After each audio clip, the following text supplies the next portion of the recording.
Hello and welcome to another Tinto Maps post that I will be narrating for you. Now, I do know that before this was posted last week, they were determining or trying to decide whether they were going to show just the Horn of Africa or going all the way down to the Mutapa kind of area. And it looks like they've just gone with just the Horn of Africa in this one, which is fine. But before we get onto that, I would like to share with you an update to the previous Tinto maps, the one of Western Africa.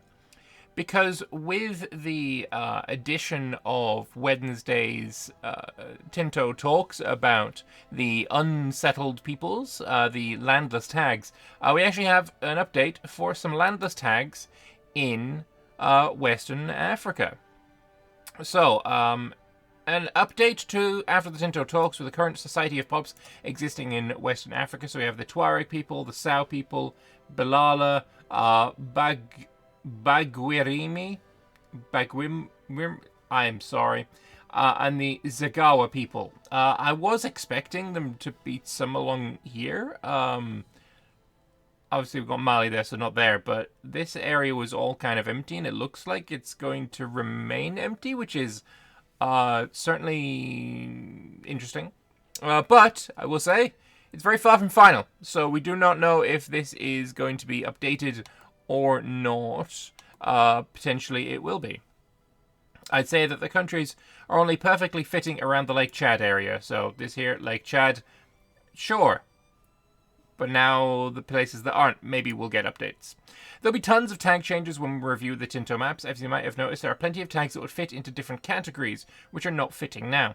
We shared this placeholdery stuff on purpose because we thought it would be much more efficient to make an in-depth review of the region after receiving your feedback in this dev diary. We'll then share the rework with you and receive additional feedback about it as being our usual review loop. That's perfectly fine. I'm sure now that this has been posted, there will be a lot more discussion on what can be here.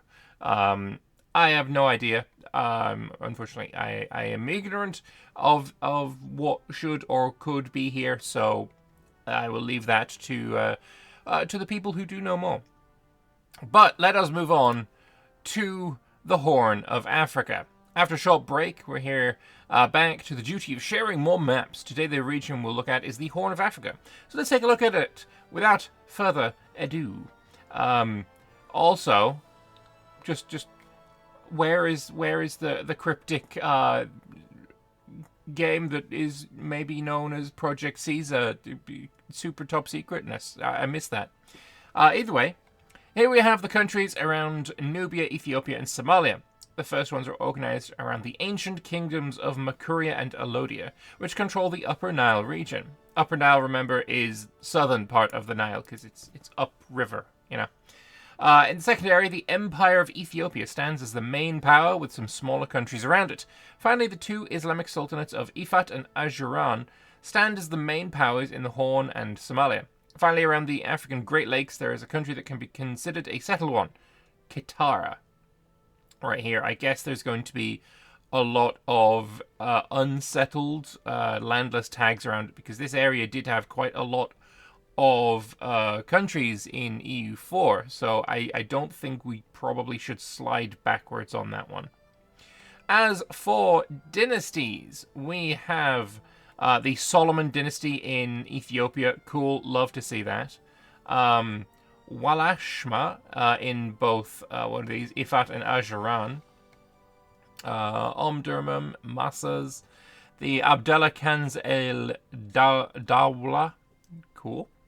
The dynasties of the Horn. There's some historical ones where others are randomly generated. The most famous one is probably the Ethiopian House of Solomon, where all of their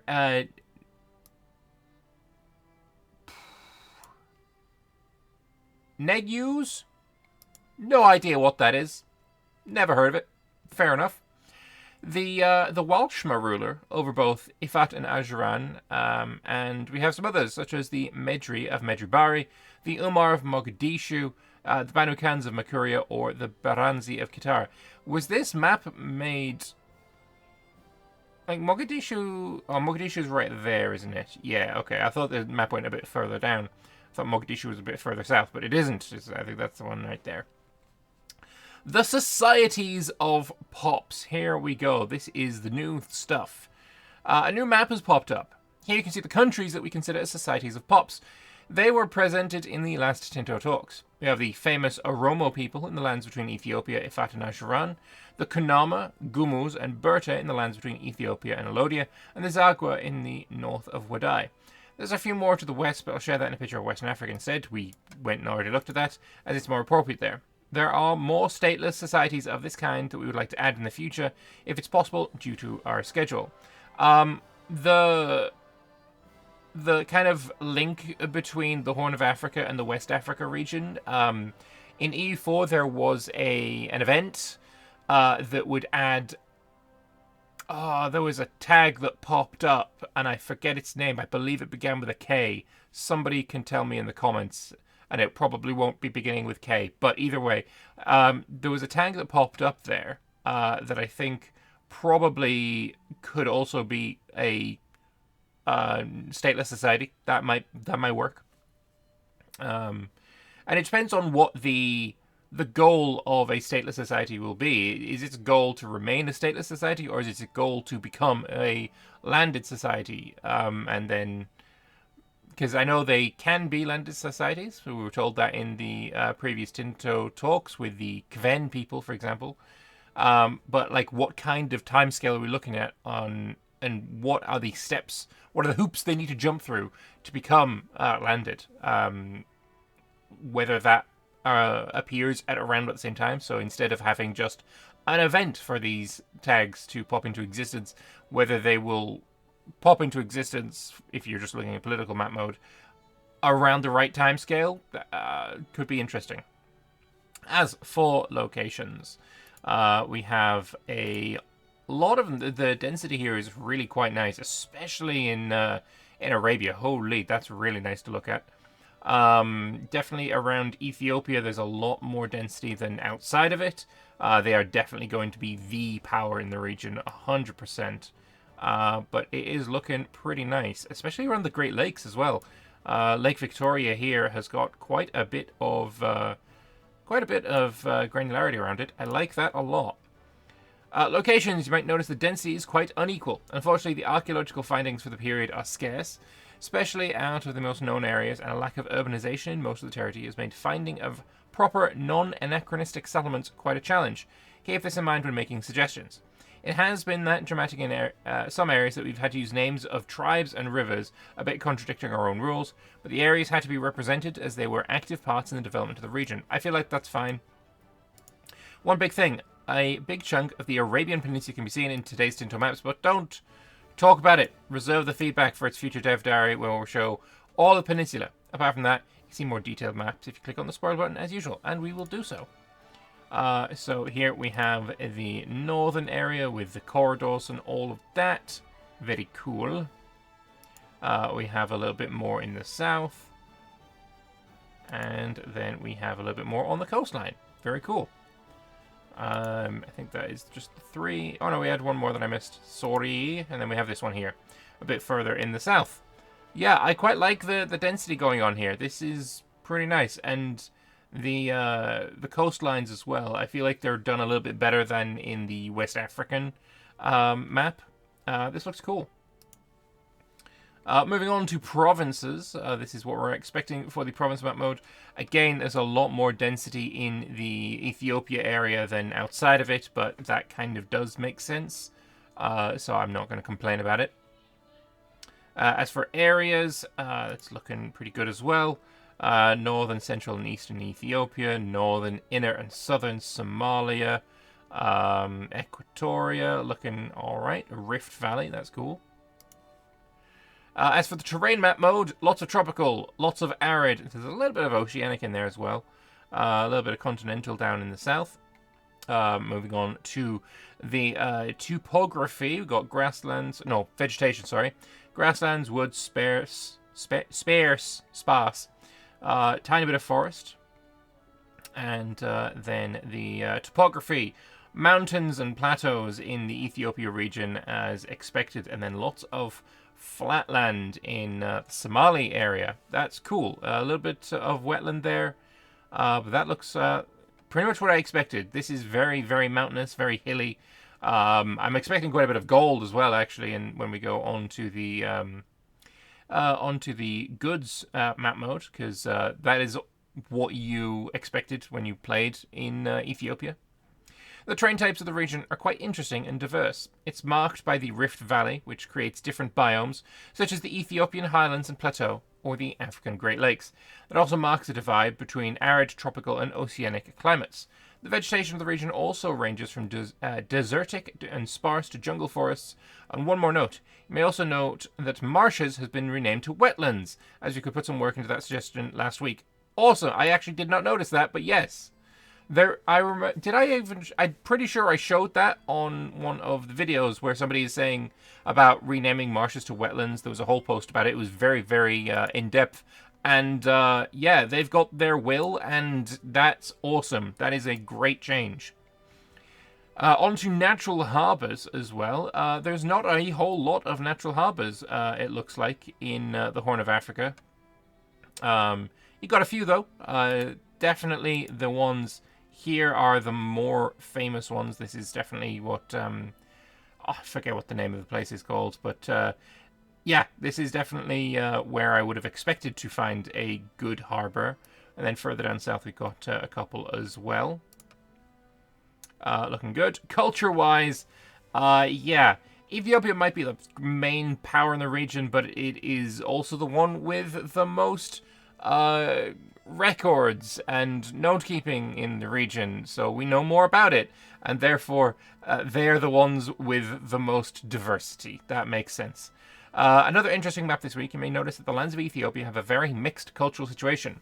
While more to the west and south, we're representing tribal lands in a more homogeneous way, with a kind of fixed boundaries to represent the different groupings. Doesn't mean that there won't be a mixing of cultures, but this was one of the first areas to receive a minority review, and the scope was limited mostly to Ethiopia.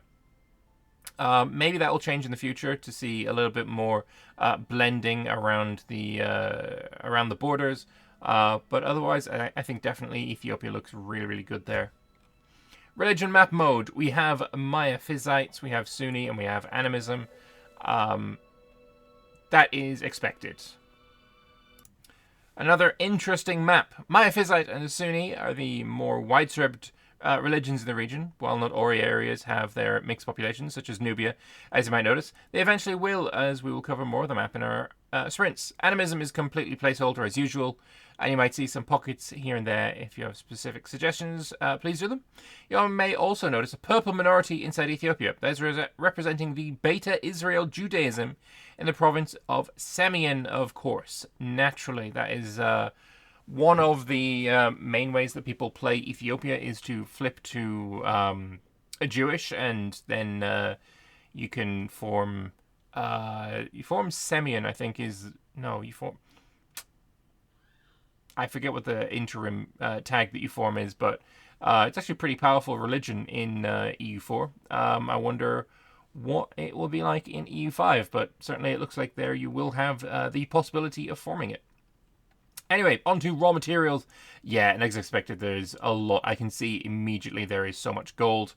A big chunk of the region has livestock as its main raw material, also having some agricultural goods such as wheat or sturdy grains here and there. The most unique good in the region is coffee, which is cultivated in the Ethiopian highlands. And there are also some precious resources spread here and there, such as gold, ivory, or gems. So yeah, coffee there. I think this is one of the first times we've seen it, so that's cool. We got our medicaments. Lovely. Love that. But yeah, there is a ton of gold here. Even around Lake Victoria. Tons of it in just outside of Ethiopia.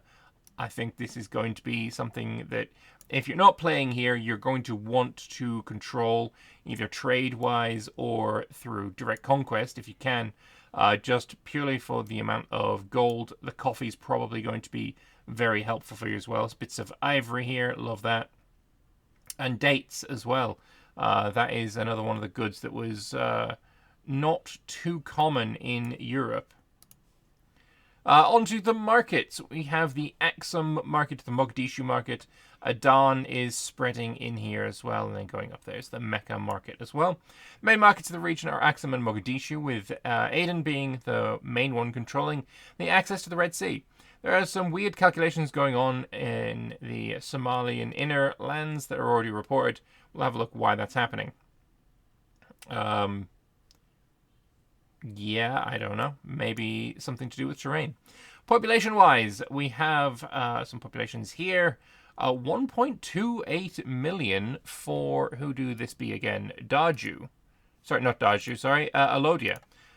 I was not expecting them to be the most populous country in the region. I was expecting that to be Ethiopia, but that is not the case. I still think these are probably going to be the more powerful. I just have a feeling about it. But certainly that is interesting. There are approximately 12.3 million people in Eastern African subcontinent, although take into account that it also comprises the regions of the Southern Great Lakes and the Swahili Coast, which we haven't shown today. So we probably have to discount around 4 million people from it. The Swahili Coast accounts for 1.7 million and the Great Lakes for 4 million.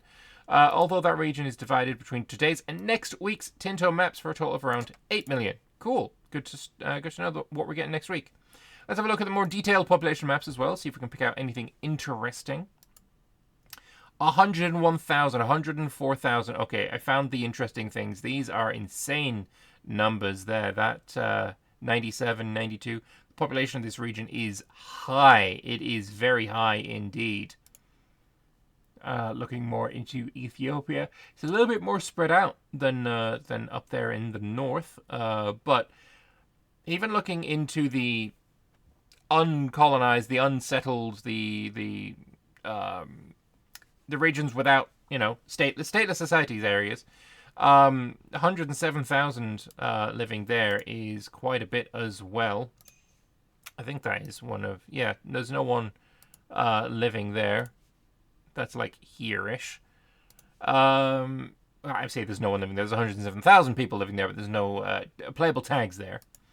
We've gone to the Horn a bit. Very low population around the coast. I imagine you could probably boost that because it's got a decent climate. It's got a decent terrain. I imagine that is somewhere you could probably boost the population quite high if you invested into it, for sure. And then moving further south as well. Yeah, all around the Great Lakes is high population. 70,000, 90,000, 90,000, 100,000. Oh, 200,000. Holy. And that's not even the tag. The tag here is this one, which has got 100 and maybe 140,000 roughly. Maybe a little bit less, 135, 145,000, something along that lines.